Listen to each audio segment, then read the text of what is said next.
Mga anak at apo ni Lorna Tolentino, sino-sino sila?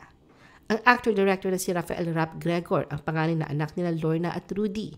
Nagtapos ng degree sa filmmaking sa Ateneo de Manila University, aminado si Rap na may pressure sa panig niya kapag nakukumpara siya sa achievements na kanyang mga magulang, partikular na sa kanyang yumaong ama.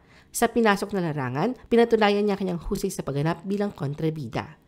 Ang aktor din na si Renz Marian Alukin, ang bunso ni Lorna at Rudy.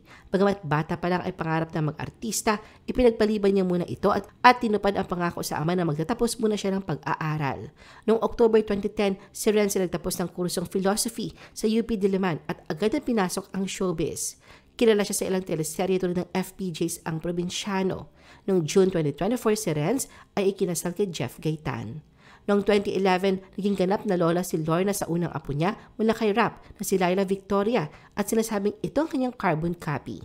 Samantala ang second granddaughter niyang si Andy ay mula sa kasalukuyang karelasyon ni Rap. Mula sa dalawang apong babae, ngayon isa ng lola si Lorna sa unang apong lalaki mula kay Renz na si Rodolfo Victor.